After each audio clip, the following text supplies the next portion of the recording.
ಅಯೋಧ್ಯೆಯಲ್ಲಿ ಶ್ರೀರಾಮಲಲ್ಲಾನ ಮೂರ್ತಿ ಪ್ರತಿಷ್ಠಾಪನೆಗೆ ಪ್ರಾಣ ಪ್ರತಿಷ್ಠಾಪನೆಗೆ ಇನ್ನೇನು ಕೆಲವೇ ದಿನಗಳು ಬಾಕಿ ಇರತಕ್ಕಂಥದ್ದು. ಇಡೀ ಭಾರತ ಈ ಸಡಗರ ಸಂಭ್ರಮದಲ್ಲಿದೆ. ಈ ನಡುವೆ ನಾವು ಪುರಾಣವನ್ನು ಕೆದಕ್ತಾ ಹೋದಾಗ ಕರ್ನಾಟಕಕ್ಕೂ ಪ್ರಭು ಶ್ರೀರಾಮನಿಗೂ ಅವಿನಾಭಾವ ಸಂಬಂಧ ಇರತಕ್ಕಂಥದ್ದು ಗೊತ್ತಾಗ್ತಾ ಹೋಗ್ತಾ ಇದೆ. ಶ್ರೀರಾಮ ವನವಾಸದಲ್ಲಿ ಇದ್ದಂತಹ ಸಂದರ್ಭದಲ್ಲಿ 14 ದಿನಗಳ ಕಾಲ ಕರ್ನಾಟಕದ ಈ ಪುಣ್ಯ ಭೂಮಿಯಲ್ಲಿ ನೆಲೆಸಿದ್ರು.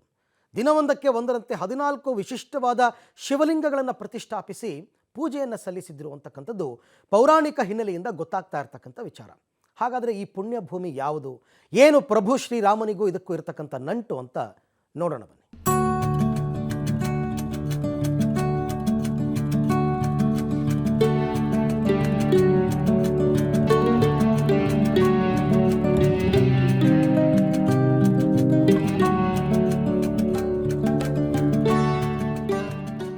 ಪ್ರಭು ಶ್ರೀರಾಮನಿಗೂ ಕರ್ನಾಟಕ ರಾಜ್ಯಕ್ಕೂ ಅವಿನಾಭಾವ ಸಂಬಂಧ ಇರುವಂಥದ್ದು. ವನವಾಸದ ಸಂದರ್ಭದಲ್ಲಿ ಸಾಕಷ್ಟು ಸಮಯವನ್ನು ಶ್ರೀರಾಮ ಕರ್ನಾಟಕದಲ್ಲಿ ಕಳೆದಿರುವಂಥದ್ದು. ಇದಕ್ಕೆ ಸಾಕಷ್ಟು ಕುರುಹುಗಳು ಕೂಡ ಇರುವಂಥದ್ದು. ಅದರಂತೆ ಬೆಳಗಾವಿ ಜಿಲ್ಲೆ ಹುಕ್ಕೇರಿ ತಾಲೂಕಿನ ಶಿಪ್ಪೂರ್ ಗ್ರಾಮದಲ್ಲಿ ವನವಾಸದ ಸಂದರ್ಭದಲ್ಲಿ 14 ದಿನಗಳ ಕಾಲವನ್ನು ಶ್ರೀರಾಮ ಕಳೆದಿದ್ದ. ಈ ಸಂದರ್ಭದಲ್ಲಿ ವಿಶೇಷವಾಗಿ 14 ಶಿವಲಿಂಗಗಳನ್ನು ಸ್ಥಾಪನೆ ಮಾಡಿರುವ ಕುರುಹುಗಳು ಸದ್ಯ ಇಲ್ಲಿರುವಂಥದ್ದು. 14 ದಿನಗಳ ಕಾಲ ಶಿವಲಿಂಗಗಳನ್ನು ಸ್ಥಾಪನೆ ಮಾಡಿ ಅದಕ್ಕೆ ಪೂಜೆ ಮಾಡಿರುವಂಥದ್ದು.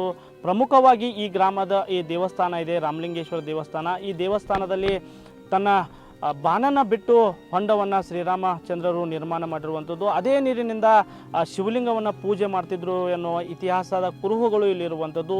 ಈ ಎಲ್ಲ ಏನು ಇತಿಹಾಸ ಪ್ರಸಿದ್ಧ ದೇವಸ್ಥಾನದ ದೃಶ್ಯಾವಳಿಗಳನ್ನು ನಿಮಗೆ ನಾವು ತೋರಿಸ್ತೀವಿ ಬನ್ನಿ.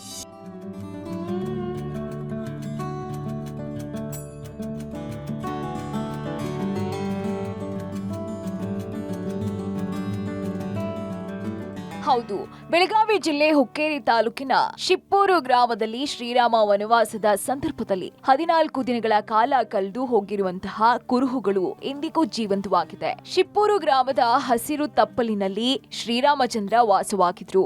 ವಿಶೇಷ ಅಂದ್ರೆ ಸೃಷ್ಟಿಕರ್ತ ಶಿವನ ಪರಮ ಭಕ್ತನಾಗಿರುವ ಶ್ರೀರಾಮ ಇಲ್ಲಿ ವಾಸವಿದ್ದಾಗ 14 ಶಿವಲಿಂಗಗಳನ್ನ ಸ್ಥಾಪಿಸಿ ಪೂಜೆ ಮಾಡಿ ಈ ಕ್ಷೇತ್ರವನ್ನ ಪುಣ್ಯ ಕ್ಷೇತ್ರವನ್ನಾಗಿ ಮಾಡಿದ್ದಾರೆ.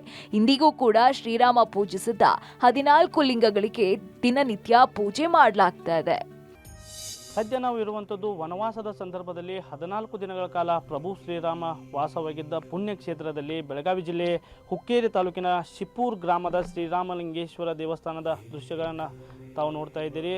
14 ದಿನಗಳ ಕಾಲ ಪ್ರಭು ಶ್ರೀರಾಮ ಇದೇ ಸ್ಥಳದಲ್ಲಿ ವಾಸವಾಗಿದ್ದರು. ವಿಶೇಷವಾಗಿ 14 ದಿನಗಳ ಪ್ರತೀಕವಾಗಿ 14 ಶಿವಲಿಂಗಗಳನ್ನು ಸ್ಥಾಪನೆ ಮಾಡಿ ಪ್ರಭು ಶ್ರೀರಾಮ ಇಲ್ಲಿ ಪೂಜೆ ಮಾಡಿರುವಂಥದ್ದು ದೃಶ್ಯದಲ್ಲಿ ತಾವು ನೋಡ್ತಿರ್ಬೋದು. 14 ಏನು ಲಿಂಗಗಳಿದ್ದಾವೆ ಆ ಲಿಂಗಗಳನ್ನು ಸ್ವತಃ ಶ್ರೀರಾಮರೇ ಪೂಜೆ ಮಾಡಿರುವಂಥದ್ದು. ಹೀಗಾಗಿ ಪವಿತ್ರ ಸ್ಥಳ ತನ್ನದೇ ಆದ ವಿಶೇಷತೆಯನ್ನು ಐತಿಹಾಸಿಕತೆಯನ್ನು ಹೊಂದಿರುವಂಥದ್ದು. ಪ್ರಮುಖವಾಗಿ ಈ ಲಿಂಗಗಳನ್ನು ಪೂಜೆ ಮಾಡಲು ಶ್ರೀರಾಮ ಏನು ಪುಣ್ಯ ನೀರನ್ನು ಪವಿತ್ರ ನೀರನ್ನು ತರುವ ನಿಟ್ಟಿನಲ್ಲಿ ತನ್ನ ಬಾನಿನಿಂದ ಇಲ್ಲಿ ಹೊಂಡವನ್ನು ನಿರ್ಮಾಣ ಮಾಡಿರುವಂಥದ್ದು. ಆ ಹೊಂಡ 12 ತಿಂಗಳ ಕಾಲ ಯಾವುದೇ ಬರಗಾಲ ಇದ್ದರೂ ಕೂಡ ಆ ಹೊಂಡದಲ್ಲಿ ನೀರಿರುತ್ತೆ. ಆ ಹೊಂಡವನ್ನು ನಿಮಗೆ ತೋರಿಸ್ತೀವಿ ಬನ್ನಿ. ಇನ್ನು ಶ್ರೀರಾಮ ಈ ಕ್ಷೇತ್ರದಲ್ಲಿ ವಾಸವಿದ್ದ ಸಂದರ್ಭದಲ್ಲಿ ಶಿವಲಿಂಗಗಳ ಪೂಜೆ ಹಾಗೂ ಕುಡಿಯುವ ನೀರಿಗಾಗಿ ಪರದಾಡಬಾರದು ಎನ್ನುವ ಕಾರಣಕ್ಕಾಗಿ ತನ್ನ ಬಿಲ್ಲಿನಿಂದ ಬಾಣವನ್ನ ಧರೆಗೆ ಬಿಟ್ಟು ನೀರನ್ನ ಚಿಮ್ಮಿಸಿದ್ದಾರೆ ಎನ್ನುವ ಇತಿಹಾಸದ ಕುರುಹುಗಳು ಇವತ್ತಿಗೂ ಜೀವಂತ. ಈ ಹೊಂಡದಲ್ಲಿ ಈವರೆಗೂ ನೀರು ಬತ್ತುವುದಿಲ್ಲ. ಇಂದಿಗೂ ಇದೇ ನೀರಿನಿಂದ ಶಿವಲಿಂಗಗಳ ಪೂಜೆ ನೆರವೇರುತ್ತೆ.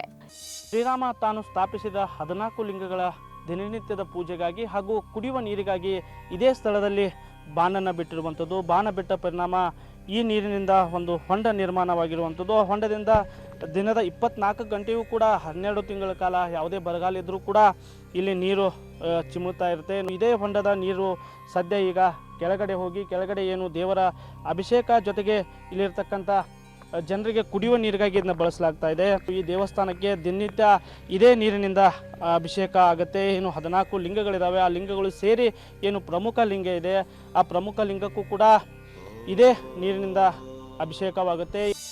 ಇನ್ನು ವನವಾಸದ ಸಂದರ್ಭದಲ್ಲಿ ರಾಮ ಕಾಲ ಕಳೆದ ಈ ಕ್ಷೇತ್ರ ಪುಣ್ಯ ಭೂಮಿಯಾಗಿ ಪರಿವರ್ತನೆಯಾಗಿದೆ. ನಂತರದ ದಿನಗಳಲ್ಲಿ ಇಲ್ಲಿ ನಾಗಪಂಥದ ಸಾಧುಗಳು ವಾಸವಿದ್ರು.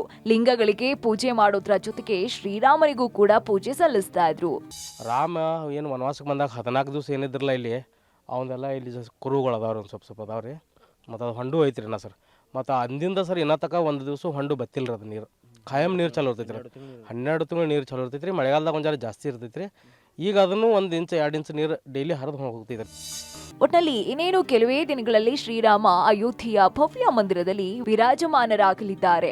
ಇದೇ ಹಿನ್ನೆಲೆಯಲ್ಲಿ ಶ್ರೀರಾಮಲಿಂಗೇಶ್ವರ ಪುಣ್ಯಕ್ಷೇತ್ರಕ್ಕೂ ಸಹಸ್ರಾರು ಭಕ್ತರು ಭೇಟಿ ನೀಡಿ ಈ ರಾಮನ ಜಪ ಹಾಗೂ ಶಿವ ಜಪ ಮಾಡ್ತಿದ್ದಾರೆ. Chetan public TV ಚಿಕ್ಕೋಡು.